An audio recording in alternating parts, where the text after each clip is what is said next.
So Urs, here we are. The Swiss view is back. Right. We're excited to be talking about some economic numbers coming out. The big news in Switzerland is interest rates are at zero. They were brought down by 25 basis points by the Swiss National Bank. The day before those numbers were released, the U.S.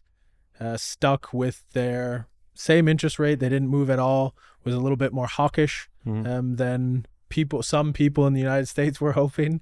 Maybe you can shed some light on what's happening in Switzerland, why that's the case, that they lowered to essentially zero, and what's going on in the States.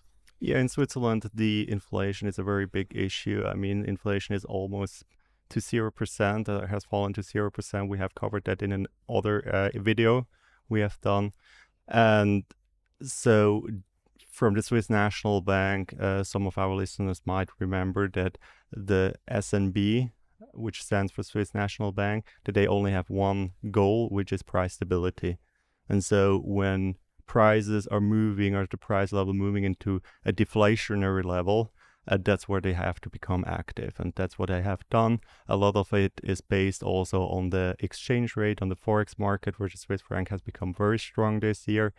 Not in real terms. I mean, there is a good argument to be made that the Swiss strength shows the strength it does, but still, I mean, it has an impact on the inflation level.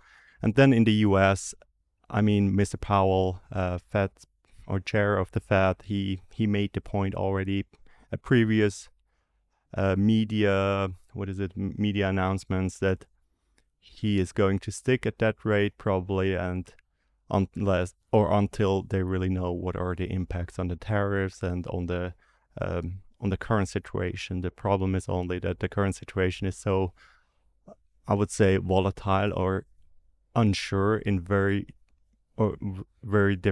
many different aspects. Yeah, absolutely. I mean, if you're looking just at the very broad level of inflation, so not getting down into further numbers of core or PCE or whatever you want to get into, core, super core, at the broad level, the US is still not to their target inflation level. Yeah. Despite some politicians ranting that inflation is low, it's still above where their target is at 2%. Right. Now, it's much closer than it was 2 years ago, even a year ago, but it's not there. And it even went up a little bit in May. Yeah, again. Absolutely. And part of the reason when you brought up the exchange rates, the US dollar, almost across the board, not totally, but against major trading partners, the US dollar has fallen significantly at the beginning of this year to where we are today. And that has an effect on those things as well. If the currency is weaker, where tariffs are going, we don't know. There's new spending bills going through the House and Senate as well. And all those will have effects on the bigger numbers. If we look at the GDP numbers, you know, Switzerland had positive Q1. The US was very slightly negative, but that was kind of expected. They're expecting Q2 to be around, like, a year on year, about 3%. But if you factor in a little bit above, I think is what they were saying. But if you factor in inflation, well, they're right at around less than 1% in real terms of growth. Yeah. And I think that makes a big difference where you look at Switzerland, maybe not crazy high numbers in terms of GDP growth of, you know, I think it's around 1.24%, I think, for Q2 is what they're expecting.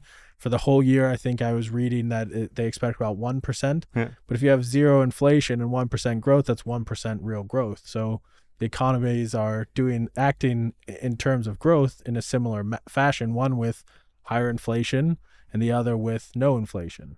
Yeah, definitely. And I think coming back to the Forex market, to the US dollar, the devaluation of the US dollar per se is not like that worrying, because it is a trend we could have, or which we have like followed or seen for quite some time.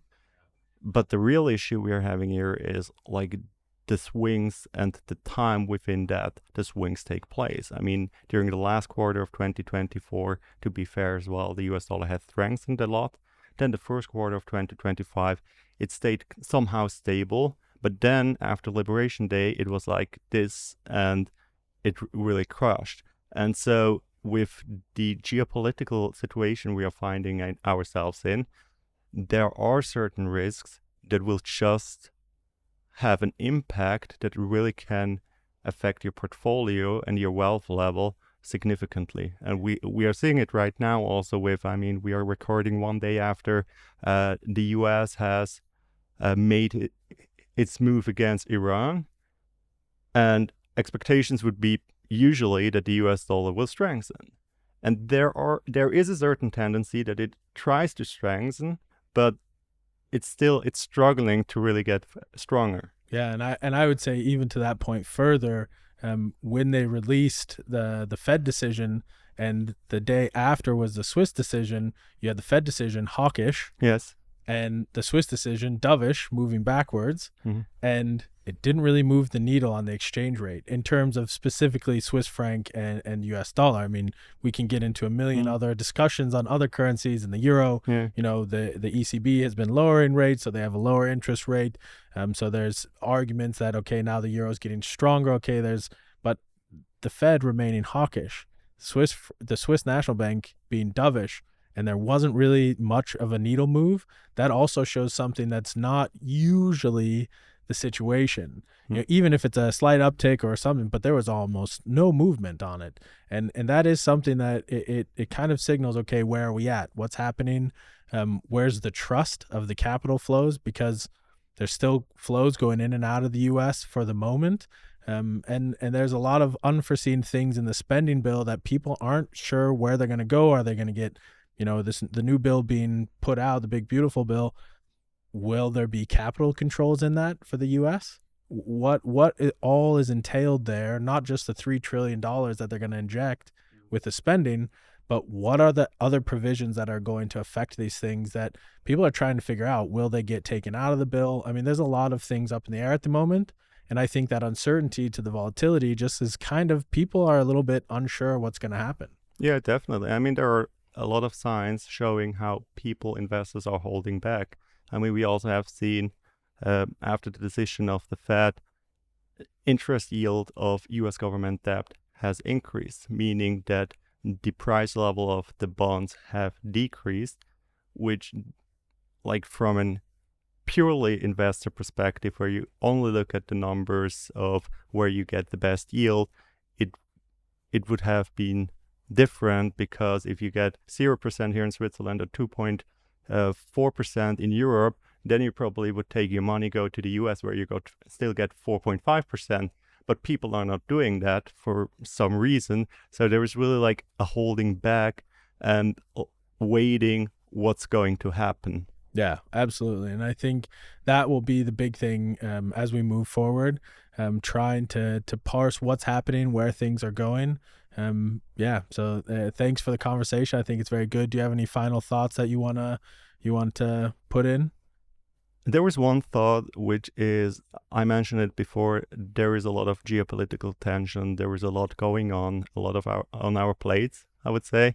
But at the end of the day, don't forget to keep the long-term view, to not panic, to not make any emotional decisions, but rather look at the fundamentals, look where you find opportunities, and then stick with them. Great. Thank you so much, Urs. I look forward to doing this again with you. Perfect.